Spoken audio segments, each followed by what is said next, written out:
Najprej hvala za povabilo, da ste se spomnili, da bi jaz tole odvodil. Lepo od vas, hvala. Hvala tudi vsem, ki se vam zdi vredno take stvari poslušati v živo. Lepo. Tudi vsem, ki boste pol to gledali. Hvala za pozornost. Pa Marko, no vem, če so tebi že rekli, hvala, da si gledal, ti bom jaz. Da... Hvala za povabilo. Ja, nisem te jaz povabil, v bistvu, tako da...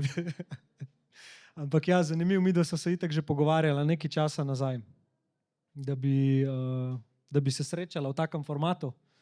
Pa je vesolje pol poskrbel, da se to zgodi danes tukaj. Tako da jaz bi čisto štartal nekako v to, da malo bolj spoznam tvojo zgodbo, kaj te je peljalo na to, da podjetje vodiš na tak način, zakaj si se sploh odločil za podjetniško pot. Tako da bi te prosil, da sam zbereš en trenutek v svojem lifeu, ko se ti je nekako začela ta vizija tega, kar zdaj delaš, risati. Zdaj si mi dal zanimivo vprašanje. Ne morem zbrati nekega trenutka, da bi rekel, da se je moj način dela ali pa moja podjetniška pot začela v nekem trenutku risati v neko smer.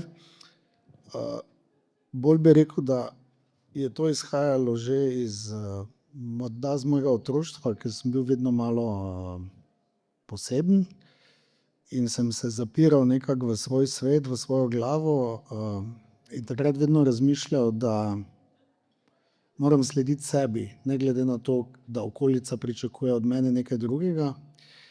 V podjetništvo sem stopil bolj kot ne po naključju. Moj stric je namreč začel s podjetjem in v podjetju sem vedno imel neke druge ideje, da bi jaz pa naredil stvari drugače. Moram reči, da mi je stric kar veliko poslušal ali pa pustil, predvsem kar če se je šlo glede posla. Ko sem pa 20 let nazaj prevzel vodenje podjetja, pa sem potem z leti pa s časoma začel ugotavljati, da biti direktor ali pa podjetnik ne definira tvoje osebnosti in da to, da moram biti uniformiran v obleki v kravati pa slediti nekim podjetniškim pravilom, nenapisanim, pač nekako se ne sklada z mojo osebnostjo. In predvsem sem začel ugotavljati tudi, da to, kar vsi govorimo poslovno, zasebno, da te meje pri meni ni, ker ne morem jaz priti v službo pa biti nekdo drug, pa 8 ur odigrati vlogo nekoga drugega, potem pa priti domov pa narediti switch v glavi pa reči, Marko, zdaj si pa ti številka 2, v službi si številka 1, in sem to začel mešati, spustil vse te bremze in začel podjetje v bistvu voditi na nek, če se lahko tako izrazim, mogoče človeški način, kjer je v ospredju vedno človek, biznis pa nekako sledi. A se mogoče spomniš, ko si začel te neke spremembe implementirati v podjetje? Kako je to izgledalo? Kaj so bile neke prve stvari, ki so se zgodile? Veš, kako začelo se je tako, da najprej vedno sem bil v obleki v kravati, tatujev se seveda ni videlo. In začel sem tako, da sem si dovoljeval malo bolj kreativne kravate, potem pa sem že takrat dobival opaske, potem sem začel kravate dajati dol, pa imeti odprte srajce, potem so srajce zamenjale majice, pa hlače, kavbojke, pa tako počasi je šlo. Ampak to, kar sem delal na sebi, še ni bilo mogoče tako hudo. Bolj je bilo, ko sem začel z nekimi ugodnostmi za zaposlene. Ne vem, več kot 10 let nazaj smo uvedli neomejen plačan dopust za vse. In takrat, ali pa ko smo dovolili pse v službi, takrat so me kolegi podjetniki začeli gledati malo, če je z mano vse okej. Ampak sem vseeno sledil nekako tem svojim pogledom in spreminjal pač stvari počasi. Se pravi, neomejen plačan dopust. Torej, v praksi to pomeni, da si jaz lahko kadarkoli vzamem dopust za kakorkoli časa, ali so neka pravila igre znotraj tega? Seveda so pravila igre. V bistvu to marsikdo to razume, ne, da ima res, ali pa sliši se tako, da imaš neomejeno za dopust. V bistvu je poudarek na tem, da nimaš, da te ne omejujemo. Ne. Meni se je vedno zdelo, da zakaj mora nekdo biti omejen, zakaj moram jaz kot mlad imeti 20 dni dopusta, če imam male otroke, pa ga rabim mogoče več. Starejši zaposleni so pa želeli biti doma samo zato, ker jim pač pripada. Ne? In mi smo to s tem, ko smo šli, da lahko ima vsak dopusta, koliko ga res rabi, smo nekako se po naravni poti ravnovesje malo spremenilo in zdaj mladi porabijo tam tudi po 30-35 dni, starejši zaposleni pa tudi samo 15 ali pa 20, tako da se je to nekako naravno porihtalo. Seveda so pravila, da v bistvu vsi smo po parih in če ti želiš iti, če sva mi dva sodelavca, če ti želiš iti na dopust, ga jaz odobrim in s tem, ko ti ga odobrim, se smeniva tudi, da prevzamem tisti tvoj del nalog, ki so nujne za ta čas, ko tebe ni. Ok. To me je zanimalo. Kako pač v praksi poskrbiš, da podjetje funkcionira, a ne? Da če ti nekdo za dalj časa gre, ne vzameš novega kadra, ampak znotraj ekipe to rešiš. Se pravi, nek princip kaj badija. Točno to. Nek princip badija, pa tudi kaj se je zgodilo, ne? Odgovornost se je prenesla v bistvu na zaposlenega. Ne? Ker se zaposleni sami zmenijo, ne vem, kolega je zdaj šel na daljši 3-tedenski dopust in je pol pač, ne vem, nekem takem dogovoru zmenjeno, da bo on vseeno vsak dan zjutraj pogledal maile, če je kaj nujnega, se javil v službo. Ne? Mislim, ta neka odgovornost se je spustila na nižjo raven in vsi zaposleni se bolj odgovorno obnašajo do tega. Omenil si odgovornost, ki je pač, ali pa bom šel še globlje, integriteta, ne? Torej, da si ti kar rečeš, to narediš. S takimi ljudmi delati je najlepše, oziroma jaz z drugimi ljudmi sploh ne znam več delati. Ne zdi se mi vredno delati. Pa me zanima, kako ti kot nek vodja podjetja poskrbiš, da se ljudje zavedajo, da s tem, ko jim ti daješ večjo svobodo pri takih odločitvah, da grejo na dopust itd., da se zavedajo odgovornosti, ki jo tukaj nosijo in da gojijo neko integriteto. A se to dogaja že, ko zbirate kader, ali je to nekako nekaj tazga nalezljivega v kulturi, kar vsi pol prevzamejo? Kako ti to vidiš kot vodja? Eno in drugo. Zagotovo smo pazljivi pri tem, koga izbiramo, in zadnje čase, ker imamo toliko ugodnosti, se nam tudi zgodi, da pride kdo na razgovor, pa ga zanimajo samo te naše ugodnosti, ga sploh ne zanima delo, da tak odpade takoj. Stvari se v bistvu spreminjajo počasi, ne?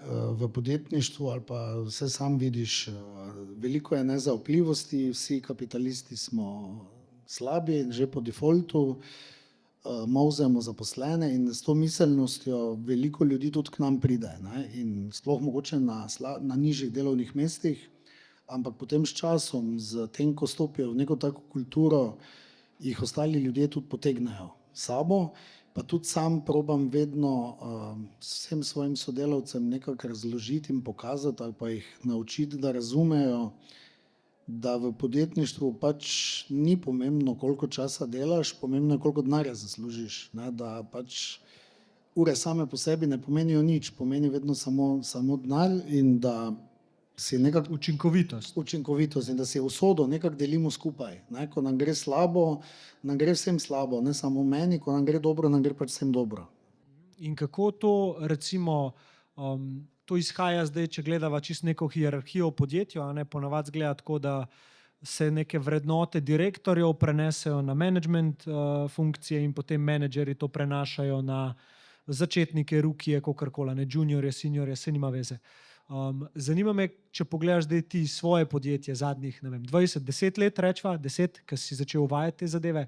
Zakaj bi rekel, oziroma mogoče tudi kakšen feedback si dobil od teh ljudi, ki so dejansko to kulturo vzeli kot svojo? Zakaj so ostali?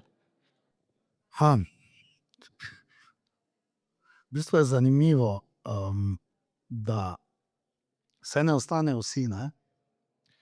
Pri nas opažam zadnje čase, da mladi, ki smo jim mi prva služba, pridejo z neko miselnostjo, tako je torej delati. taki v službi in se ne zavedajo, da so prišli v podjetje, ki je malo posebno v pozitivnem smislu in ne znajo tega ceniti. In taki ljudje tudi hitro, nekateri tudi zelo hitro odidejo, ker mislijo pač, to je bila neka vstopna točka, zdaj pa grem naprej, zdaj bo druge še boljše. Ljudje, ki so prišli pa od drugod, iz drugih okolij, ki so že prej bili v službi, jim je pa naša kultura nekaj posebnega. In taki ljudje pol to cenijo, dlje ostanejo, so bolj zavesti, pripadni in tako naprej.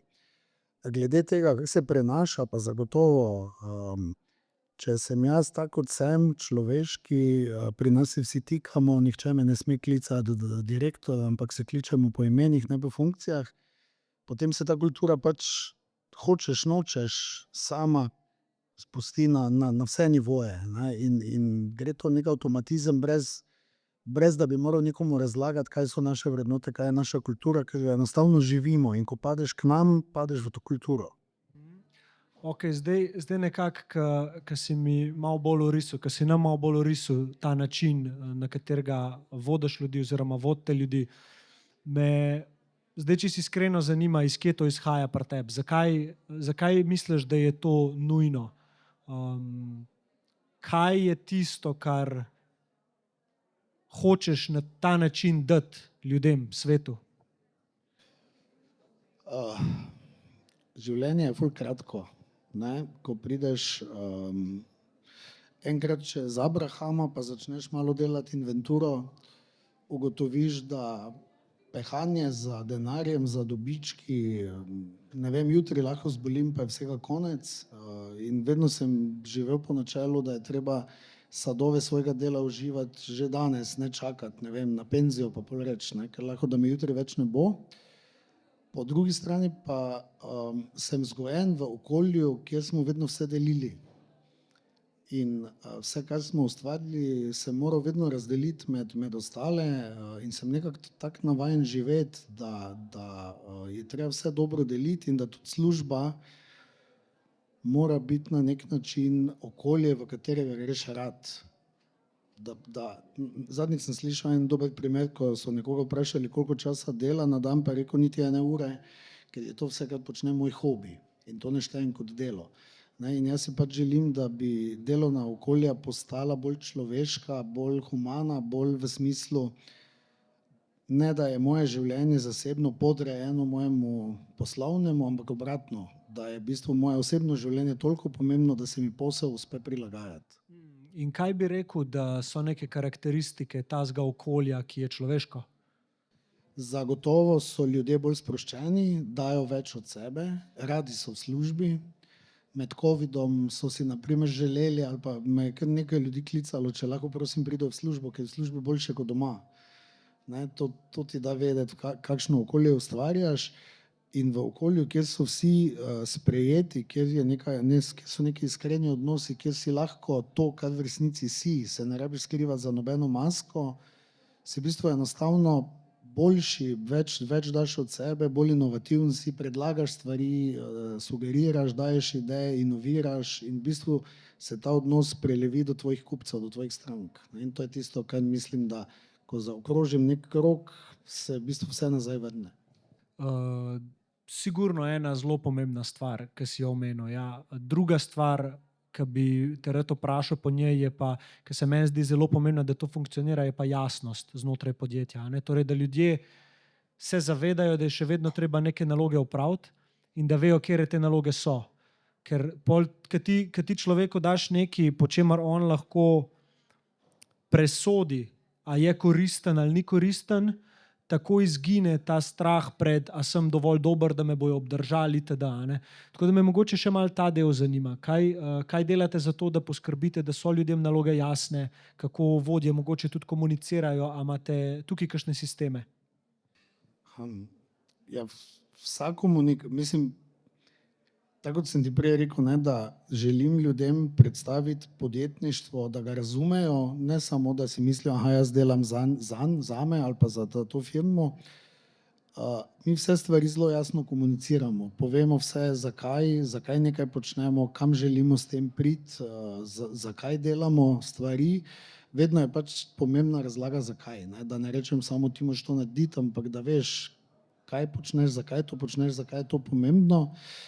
Da se na ta način trudimo, da vsi vedo, imamo ogromno teh, kako bi rekel, družabnih dogodkov, kjer s team buildingom, da se povežemo. Imamo tako imenovano šolo podjetništva, kjer vsak prvi ponedeljek v mesecu popoldne za uro pa pol sodelavce učim podjetništva na čisto z različnih tem, zato da malo bolje to razumejo. Imamo interni časopis, ki ga sodelavci pišejo sami, 4-krat letno izide na 60 straneh, kjer spet govorimo o tem, kaj počnemo kot podjetje, kjer predstavljamo določena delovna mesta. V bistvu vsakemu damo veljavo, vsak je pomemben, vsak se čuti pomembnega, zdaj o tem lahko razpredava cel dan. No? Ja, štekam.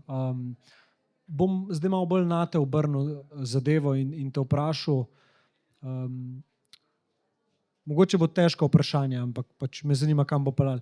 Kjer občutek pa ti iščeš s takim načinom vodenja? Kaj tebi to daje? Da imam mirno vest, predvsem, da lahko vsakemu sodelavcu vedno v oči pogledam in da v bistvu si ne zapiram vrat nikjer z nikomer. Nekako me najbolj osrečuje, ko vidim, da so ljudje srečni pri nas, da slišimo drugih, da so moji sodelavci hvalili firmo, da so zadovoljni.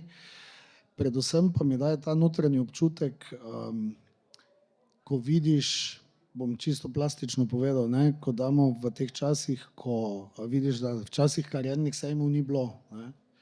Delodajalci nismo rabili iskati kadra, dali smo razpis, pa smo se branili ljudi. Danes je to obrnjeno, ampak nam še vseeno uspeva. Ne? Na naš razpis za delovno mesto se prijavi tudi po 160 kandidatov. Medtem ko mi kolegi v Mariboru pravijo, da na razpis ne dobijo niti ene prijave. Ne? In misliš, da tukaj vlogo igra pač v bistvu to, kar je danes branding, torej word of mouth, kaj drugi ljudje pravijo o tem podjetju, ali kaj bi rekel? Eno, drugo, tretje, to, kako se predstavljamo, to, kar počnemo, to, kaj sam počnem tudi s takimi dogodki, kot je danes, pa seveda od ust do ust, zagotovo. Kaj pa je core biznisa? Mi kaj počnemo? Ja. Mi smo v zelo eksaktnem naravoslovnem svetu, prodajamo laboratorijsko opremo, prodajamo diagnostiko, kar pomeni, da je skoraj vsak od vas se že srečal z nami. Če ližete Leonov sladoled, na primer, je bil pregledan z našimi testi, da je mikrobiološko neoporečen. Če ste kdaj imeli sepso, ste zagotovo bili pregledani z nami. Če so vam kdaj, Bog ne da, izrezali, hecam se, da opravljamo tudi zaključna dela v zdravstvu, kar pomeni, da smo zelo močno prisotni v patologiji, v narezovalnih mizah, v hladilnicah za trupla in proizvajamo laboratorijsko pohištvo. Naši največji kupci so Lek, Novartis, Sandoz, Krka, nacionalni laboratoriji, klinični centri, v glavnem prisotni smo v zelo eksaktni naravoslovni znanosti, proizvajamo pa tudi svoje laboratorijsko pohištvo, ki ga pa izvažamo. Ampak to ni vse, kar ti delaš, a ne? Ti kaj delaš ločeno še svetovanja oziroma Imam mentorstva? pa svoje mentorstvo, ja, to je pa od letos novo, ja. Letos si šele začel? Letos sem začel, ja. Okej, ker jaz, ki sem šel na spletno stran, zdaj ti bo to mogoče zanimivo, jaz sem mislil, da samo to delaš. In ker si mi zdaj govoril o podjetju, ker sem pol dodaten research delal, ne, sem mi tako čakaj, ne, on ima podjetje plus to. Zanimivo. Daj mi o temu več povej, zakaj si se za to odločil?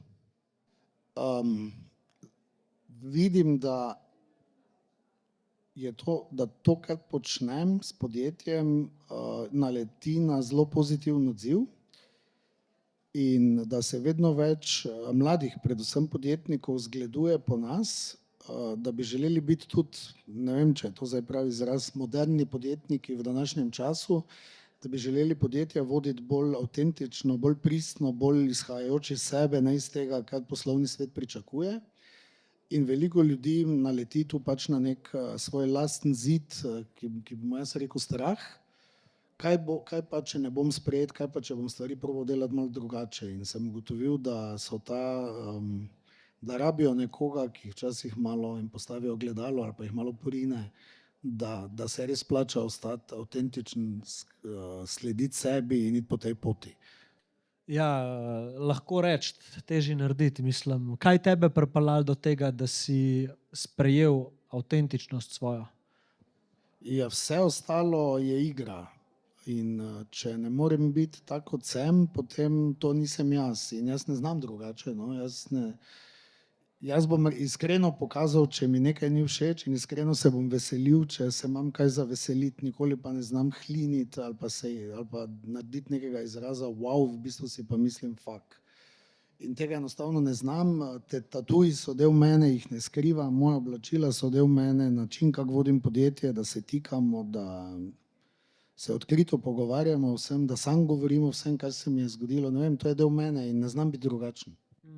A se mogoče spomniš verzije sebe, preden si to odkril, ali si bil vedno tak? Vedno sem bil isti, ampak nisem si upal živeti svoje resnice, tako da je reči. In to se začne, mislim, jaz še zmerom doziram vse stvari počasi. Veš, najprej so bili tatuji tak, da sem jih lahko skril. Ne? Potem sem začel videti, da jih imaš ti tudi že, da se vidijo. Ne? Ampak to veš, ko greš če imaš, ne mi zameriti, ampak jaz vedno rečem, če imel svoj kafič, sem lahko cel potetoviran, dol obrit, je čisto vseeno. Če sem pa v nekem resnem poslovnem svetu, grem k nekemu kupcu, ne vem, v Krko, z člani uprave med sestanek, je pa biti cel potetoviran, mogoče še malo za te čase malo spodno. In sem seveda najprej imel vse tatuje, da jih lahko skrijem, potem so se pojavili že na roki, zdaj vidiš, da jih imam na vratu. Tako jaz tudi ne upam, nisem sprve rekel, Marko, od danes dalje pa živi tako, kot misliš, da je prav, ampak doziram te stvari še zmerom počasi, pa malo tipam, kako se bo odzvala okolica. Kaj pa ta verzija tebe pred tem, ki si rekel, da si nisi pustil biti to, kar si? Kaj te je bremzalo? Se pravi, če bi opisal to, kar je bilo spodaj, zaradi česa si nisi upal iti čez, bom drugače postavil vprašanje. Če bi si lahko sporočil nekaj nazaj, oziroma bi te nekdo, ki je v podobni situaciji, pa rečeva, da je star, ne vem, 22-23 let, pa bi se našel v tem, da si ne pusti povedati lastnega mnenja, da zadržuje svoje mnenje, kaj bi mu rekel? Jaz vsakemu svetujem, naj bo previden in počasen, pa ne zato, da bi se moral kjerkoli skrivati, ampak ne moreš na prvo žogo v neko podjetje stopiti, pa ne vem, kako naj to povem, zagotovo moraš slediti sebi, ampak neke stvari v nekem novem okolju moraš mogoče dozirati počasi. Tako kot sem jih jaz. In mene, česa je bilo takrat strah, je bilo predvsem, da me ne bodo resno vzeli, da ne bom sprejet, oziroma da bom mogoče zvenel ali pa zgledal, da ne jemljem osebe na drugi strani dovolj resno. Če veš, kaj mislim. Če grem k nekemu pomembnežu na sestanek, za pogovarjati za nek velik posel, milijonske vrednosti, pa danes, če pridem tako, vsi vejo, kdo sem, je čisto nekaj drugega. Če bi 20 let nazaj prišel na prva pogajanja za milijonski posel oblečen, pa cel potetoviran, vprašanje. Ja, to, da te v bistvu ne želijo zares spoznati, ker se to mnenje o tebi, ki se zgradi takoj, pač vpliva na njihovo odločitev že zdaj. V bistvu neke vrste diskriminacije. Ja, lahko dam primer. Jaz sem imel par let nazaj sestanek z menedžerjem od ene znanih slovenskih bank, ki z nami ni želela sodelovati samo zaradi mojih tatujev. Res? Ne?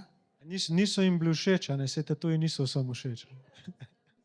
Banka je povedala, sicer ne meni direktno, ampak ker je ena sodelavka bila kolegica s tem menedžerjem, da je rekel ne, da ta direktor pa je malo preveč potetoviran, da bi bil zaupanja vreden. Ja, sej mislim, zaradi te omejenosti se je njihova pot izšla tako, kot se je, pa tvoja tako, kot se je moglo se zgoditi. V bistvu, ko se ti take stvari dogajajo, mogoče se lahko tega dotaknemo, ko se ti take stvari dogajajo v življenju, ki ti na prvi pogled zgledajo, kot da se ti je neka krivica zgodila, nekaj hudega zgodila. Takrat imeti sposobnost, da zaupaš vesolju, kakorkoli bomo rekli, da je to vseeno dobro zate, da te varuje s tem, da te ščiti, To mislim, da vidijo ljudje, ki imajo čisto dušo, no? Ki so sprijaznjeni s tem, kdo so, kaj so. In me zanima, verjetno, tako kot je gospod tam leta vest prizadela, oziroma je bila reakcija taka, kako morate to delati, si ti šel bolj na easy čez, kot dojemam, ali si ti tudi imel kakšno tako? Ne, jaz se temu vsemu v bistvu nasmejim. Mene to vse res zabava, predvsem zato, ker v bistvu tako najbolj spoznaš človeka. Ne? Teh mojih prigod zaradi mojega videza, pa kaj se mi vse zgodi, je ogromno in res spoznaš karakter človeka. Ne? Se lahko še eno anekdoto povem, ko sem poleti bil v kratkih hlačah, v japonkah, v taki majčki, pa se pripeljem pred firmo, pa je ravno pred mano parkirala ena gospa črnega Audija z ljubljansko tablico, že to mi je šlo na K, ker je pardon, ne, Ne, se zelo samo stožice,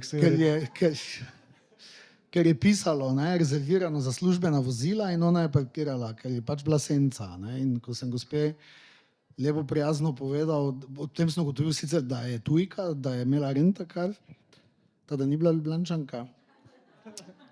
Ampak sem je rekel, če lahko avto prestavi, ker je pač tu rezervirano za službena vozila, in mi je hladnokrvno dala ključe od avta, pa je rekla, boste kar vi parkirali, moj čas je bolj dragocen od vašega. Jaz imam tu sestanek. In jaz sem seveda vzel ključe, avto prestavil, prišel nazaj, gospa je čakala v moji pisarni in ko sva si dala roko, je prebledela. Ne. Ampak to je nek znak, kak karakter ima ona. Ne. In jaz pri teh stvareh je zelo zanimivo opazovati ljudi, kako se obnašajo do mene, dokler ne vejo, kdo sem.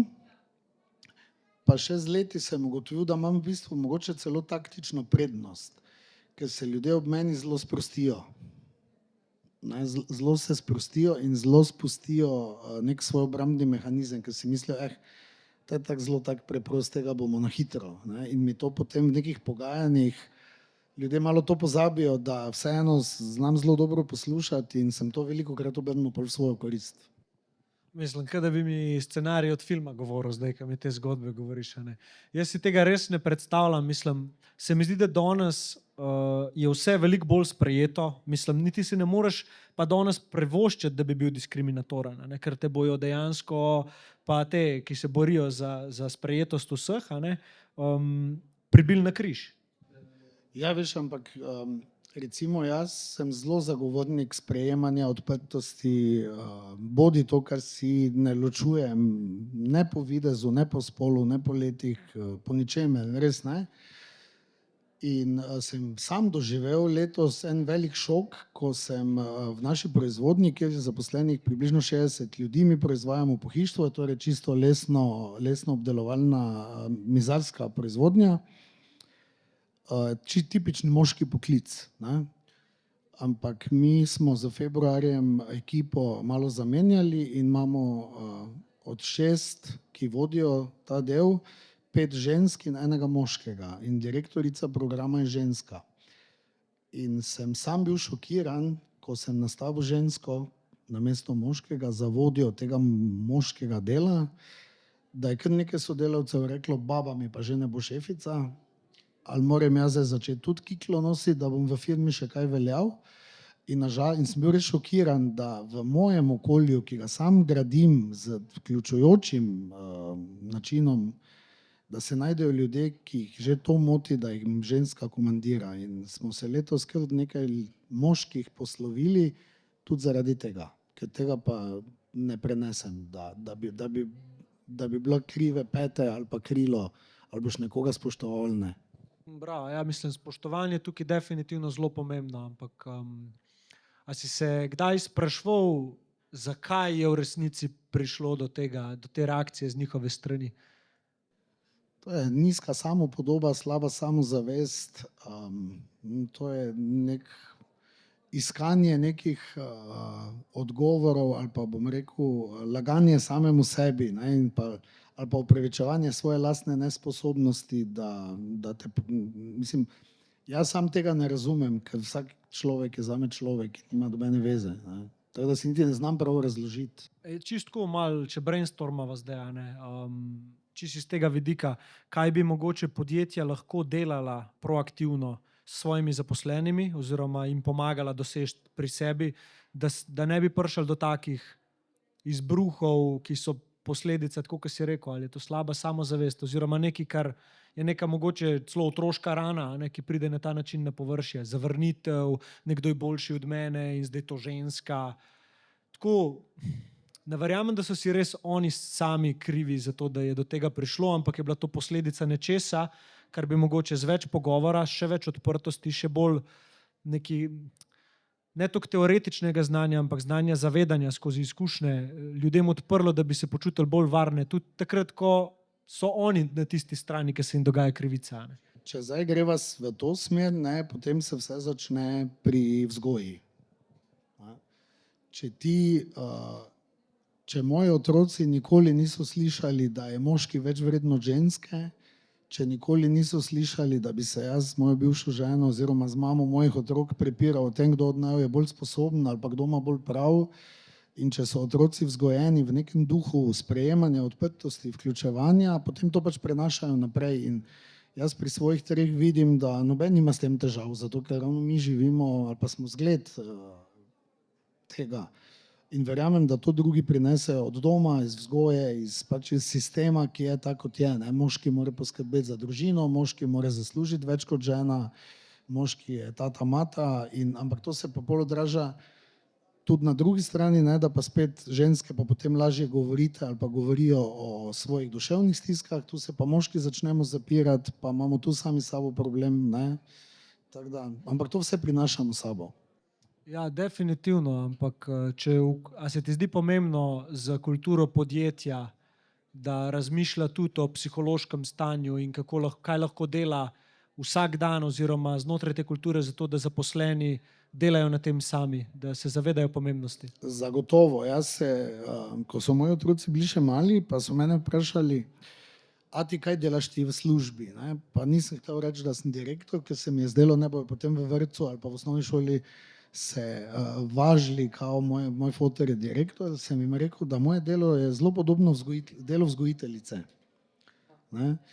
In še danes verjamem, da je podjetje sposobno ljudi tudi vzgajati, pa ne zdaj v tistem otroškem smislu, ampak pokazati, da se da drugače, da tudi tisti, ki z neko miselnostjo pridejo, s časom ugotovijo, da so lahko odkriti, da so lahko ranljivi, da lahko vse to povejo, da so v nekem okolju, in s tem se trudim ali pa učim svoje sodelavce, da se da tudi drugače. Pozna pa se, res tako sem prej rekel, da so ljudje veliko raje skoraj v službi kot doma, kar je spet nek signal, in da imamo kar precej parov, ki so nastali pri nas. Zato, ker so se ljudje res našli tu v nekem okolju, kjer ne rabijo biti igralci, ampak so res lahko pristni. Zanimivo, določena podjetja imajo pa prepovedano to, da ti dejansko imaš romantičen odnos. Ne? A to si, mislim, poznal? Veš to? Veš, verjetno ne. Mislim, slišal sem že vse mogoče, ampak si ne znam si razložiti, zakaj bi to bilo. Seveda je, vedno je riziko. Nas je 6, jaz sem generalni direktor, imam še 5 direktorjev in 4 od teh sta 2 para. Ne? Mož pa žena oziroma fant in punca. Seveda je na nek način rizično, ne? Ampak po drugi strani je pa spet boljše, ker smo bolj povezani, bolj sodelujemo in damo več od sebe. Smo nekako večja družina. To je vedno dvorezen meč, ampak jaz vedno pravim, če je človek dovolj odgovoren, če ima dovolj v glavi, če zna odgovorno razmišljati, potem to ne bi smela biti težava. Kako to presodiš? A si vključen v proces najemanja? Imaš razgovore ali? Mislim, da me boš vprašal, če sem vključen v proces, ko se zbližujejo. Ja. Čeprav sem bil obtožen tudi tega že, da sem jaz kriv. Vključen sem v proces, kadar gre za ključne ljudi. Ali pa kadar si predvsem želim, da pride nekdo, ki malo zašejka našo kulturo. Ker namreč vedno iščem ljudi, ki so drugačni, ki na prvo žogo bojo povzročili nek stres, ampak ravno zato, da nas malo stresajo. Ne? Ker če smo vsi enaki, potem ni nobenega napredka, ni noben te ne izzove. Ne? Če pa dobiš v tim človeka, ki je malo poseben, in jaz pravim, da v Mikropolu smo vsi malo posebni, potem pa zgradiš eno kulturo toliko različnih ljudi, da je tudi toliko idej, ko pride do neke težave ali pa izziva. Se pravi, poseben verjetno ciljaš na avtentičen. Ja, pač da ne iščem človeka, ki bi, ne znam opisati klasičnega mikropolovca. Ne? Da se čuti, da je nekaj unikatnega, da je neka prezenca, ki je še nisi videl. Tako, da ima nekaj, kar nas bo izzvalo. Ne? In vsem vodjem svojim pravim, izbirajte si ljudi, ki vas bodo vrgli iz cone udobja. A si ti zbiral take ljudi, mogoče v zgodnem stanju kariere ali pa to, kako si ti nekako poskrbel, da si šel iz cone udobja? Veš kaj, jaz sem po izobrazbi gimnazijski maturant, ki prodaja visokotehnološke stvari po celi Sloveniji ali pa visokotehnološko pohištvo po celi Evropi. In že od malega mi je bilo jasno, da, ali pa odkar sem stopil v podjetništvo, da ne znam vsega. In da se moram oborožiti z ljudmi, ki so specialisti za svoje področje in ki me bodo v bistvu vlekli naprej. Po drugi strani pa tudi vedno iščem ljudi, ki niso kimavčki. Ne? Ker ko nastopaš iz pozicije generalnega direktorja, večinskega lastnika podjetja, vedno obstaja dvom, vsaj pri meni, da mi ljudje kimajo pač zato, ker morajo.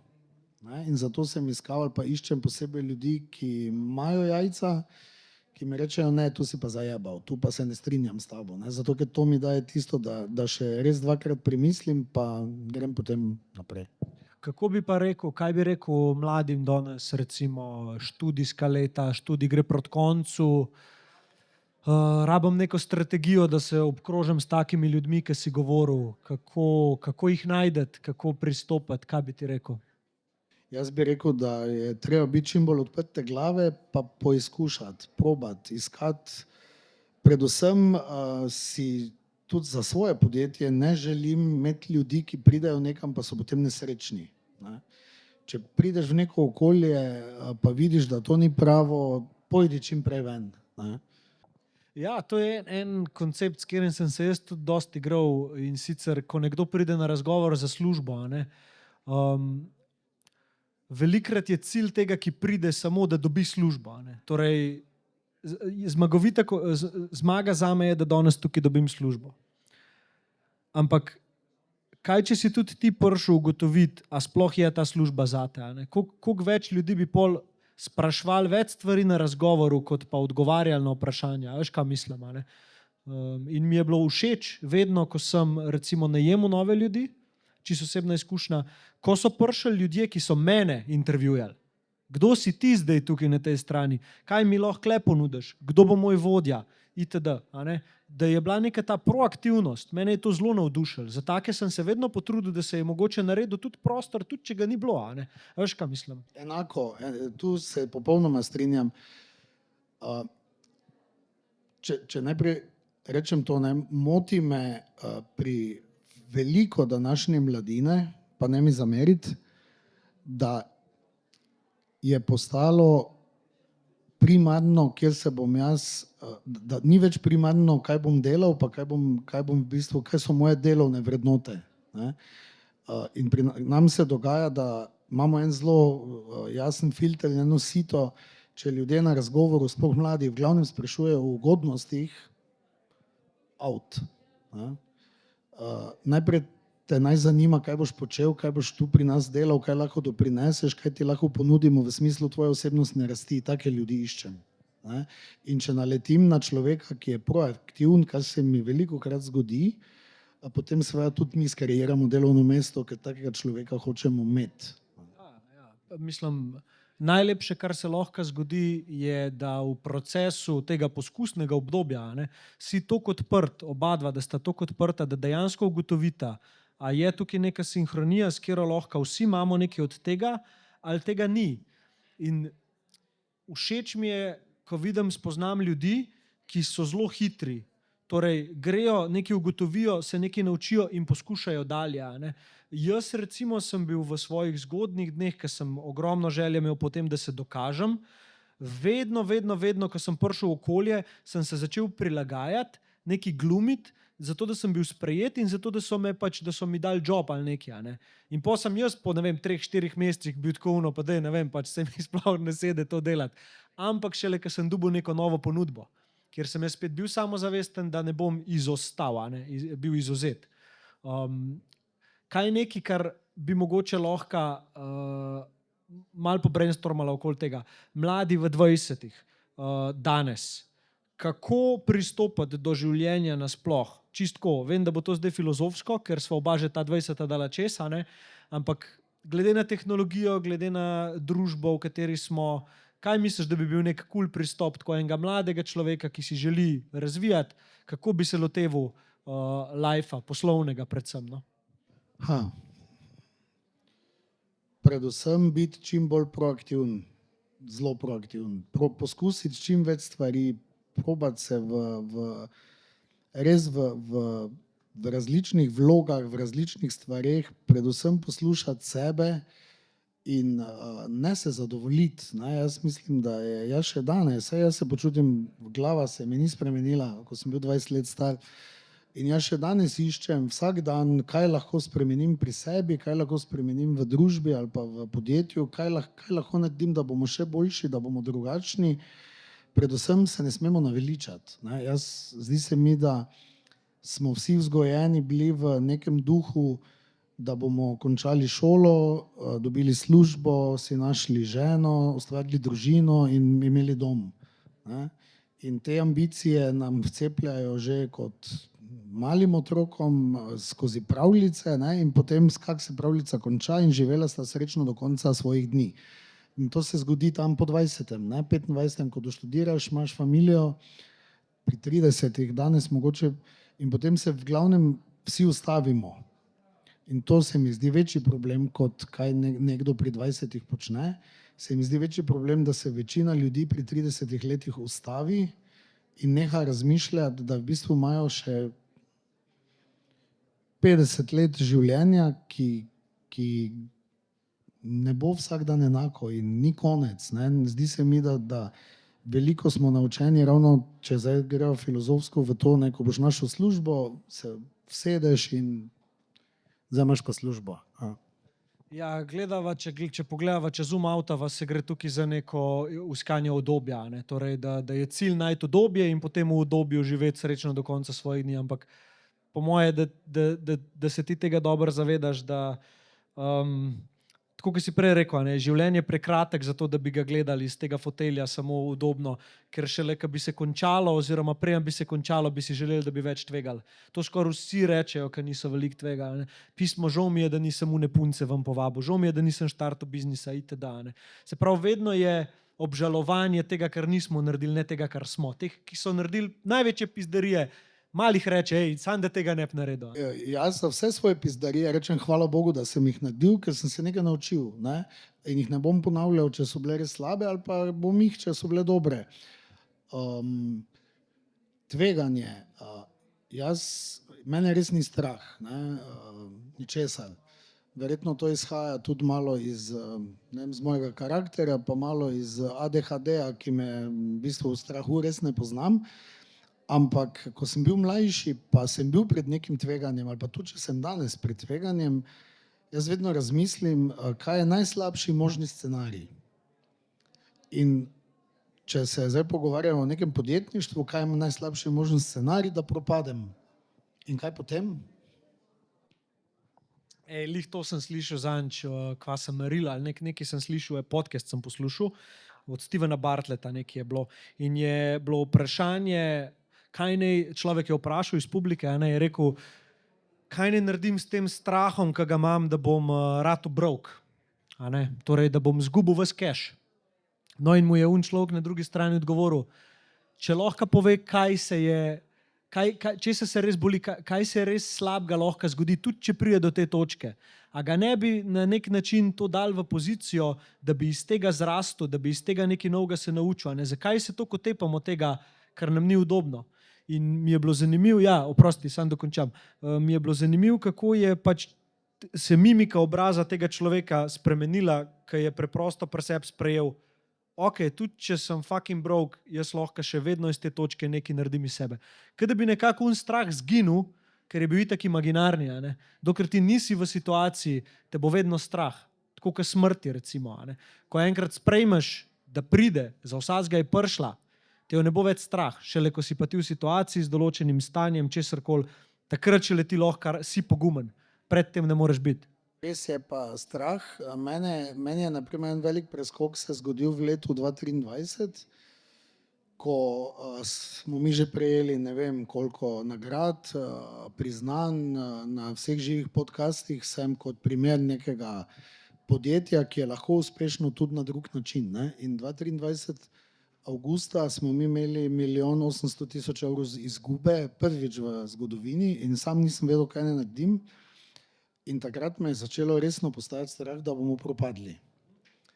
In ko sem doma sam pri sebi analiziral, česa pri Bogu me je v bistvu res strah, sem ugotovil, da me je strah samo okolice.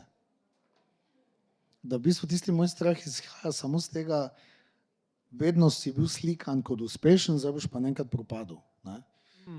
Se pravi, kaj, zlom identitete. Ja, to, ne, ampak potem sem si rekel, pa kaj, se pa ne delaš tega zato, da si drugim všeč, delaš zato, ker izhaja to iz tebe, in če ti ni uspelo, ti pač ni. Ne? Saj v Ameriki bi dobil nagrado, če ti ni uspelo, ne? Da si pač probal, pa ni, pa greš enkrat. Ne? Pri nas si pač nekako dobiš ta žig, temu pa ni uspelo, in imaš občutek, da zdaj vsi vejo, da si pogorel. Ja, se tukaj tudi ta koncept ega, a ne, ega in tega, kaj v resnici si. Če to ločeš v takem primeru in v večini primerov, kjer so recimo vrhunski športniki se poškodovali in so bili v igri tudi samomori in vse, a ne, ker niso praktično vedeli, zakaj, kdo sploh so, če niso to, kar so cel življenje bili. V trenutku, ko ti dojameš, o tem je knjiga zelo dobra, Eckhart Tolle, Nova zemlja, pa še pred to neka druga. Muji ima knjige na to tematiko, če koga zanima. Ko dojameš enkrat, da nisi ti da nisi svoj da nisi ta zgodba, ki jo drugi tudi vidijo, da nisi ti podjetnik, da nisi ti niti Marko, da si ti v bistvu nekaj več, nekaj, kar to opazi, nekaj, kar je ločeno od tega. V takih situacijah je veliko lažje pustiti identiteto, ki je bila v nekem življenjskem obdobju narejena zato, da te varuje, da te pripelje na nov nivo. Jo lahko brez problema spustiš in se ji zahvališ in rečeš, hvala lepa, ker si me pripeljala dokle, ampak zdaj te pač očitno ne rabim več, zato lahko greš. In pustiš, da je čas za ta preporod. A ne? In iz tukaj ven rek, vsi bi bili radi Feniks, noben pa ne bi gorel. A ne? In ja, gleda se nekako vedno človek je nekaj naredil zdaj iz sebe, iz vsega tega sranja in to, joj, da bi bil jaz bolj tak kot on. A si videl senco njegovo, a si videl vse une noči, pa jutra, človek ni vedel, kje je. A ne? No, sej, zelo lepo si to povedal. Jaz ravno zato se nikoli in nikdar nisem z nikomer poistovetil, pa tudi nikoli se nisem zgledoval po nikome, še danes se ne znam. Ne? Ravno zato, ker jaz sem jaz lahko izhajam samo iz sebe, jaz lahko gledam, kaj počnejo drugi, pobiram kakšne ideje, ampak tudi ideje ne vzamem copy-paste, ampak rečem copy, obdelaj, dodaj sebe, dodaj svojo dušo, dodaj tisto, kaj ti čutiš, pa pol nekaj napravi. Ne? Če dam primer, danes je svetovna fama ali pa slovenska, dajmo skrajšati delovni čas. Ne? Mene moji sodelavci so k temu napeljevali zadnjih 5 let, pa mi smo tako moderni, pa tako napredni, pa daj kaj, če bi mi tudi imeli. Pa sem rekel, ne, enostavno mi to ni, ker ne morem biti ovca, ne morem kopirati in ne vidim nekega smisla, če smo v nekem okolju, kjer se imamo fajn, kaj zdaj ta skrajšan delovni čas pomeni. Ampak sem vseeno seveda čez čas to kopiral, ampak naredil po svoje. Ne? In to tako, da sem rekel, ok, skrajšam vam za 3 ure na teden, iz 40 na 37, če se odpovemo kajenju. Dajte vi meni nekaj, pa jaz dam vam nekaj. Ne? In smo v bistvu res to tako naredili. Potem pa sem rekel, ok, ampak kak bi še bolj zdrav način življenja spodbujal, pa sem rekel, ok, gremo tudi na 35, tudi ni delovnik, ampak te 2 uri, torej 37 na 35, pa veljajo samo za tiste, ki se najmanj 2-krat na teden po 1 uro ukvarjajo s športom. Ne? In smo v bistvu, imamo danes 35-urni delovnik, 35-tedenski delovnik, 35-urni delovnik samo za športnike. In v bistvu smo dosegli, da se od takrat nas je bilo 130, da je šlo 65 ljudi, točno pol, na fitness. Se jih je vpisalo. Ne? In zdaj imamo, mislim, da nas hodi še zdaj 60, vsaj 2-krat na teden na fitness in smo v bistvu naredili nekaj. Ne? In to je to, ne kopiraj, ampak daj malo prilagodi, pa naredi nekaj po svoje, da bo spet malo drugače. Jaz sem tudi danes s prijateljem, ki sem imela podcast Borut Jeglič, v bistvu coach. Sva govorila o tem in sva prišla na en zanimiv koncept, ker sva se pogovarjala, koliko biti zunaj in narava, koliko je koristno to za neke kreativne navdihe, take zadeve. Ne? In so rekla pismo, a ne bi bilo cool, da bi od teh 8 ur bil ti primoran kot zaposlen biti 1 uro od teh 8 zunaj v delovniku, a ne? To res prehod recimo, ali pa neki tazga, kaj jaz vem. A ne? Kaj si misliš o tej ideji? Vse te ideje so meni cool, jaz vedno samo potem zastrižem z ušesi, ker o tem se v glavnem pogovarjamo tisti, ki imamo to možnost. Ne? Jaz v proizvodnji za strojem človeka ne morem poslati za 1 uro na sprehod, ker na sprehodu ne more nič narediti. Ne? Spodbujam pa jaz tudi, mi imamo dovoljene sestanke oziroma celo spodbujamo hodeče sestanke. Ne? Imamo sestanek, da gremo ven s podjetja, pa en krog okoli, pa se tam zmenimo. A ono si videl, če hočeš skrajšati sestanke, jih deli v plenku. To se pravi to, a veste, kaj je plenk, to, kar si ne... No, kako bi bili kratki sestanki. Dokler se ne zmenimo, držimo plenk. Ja.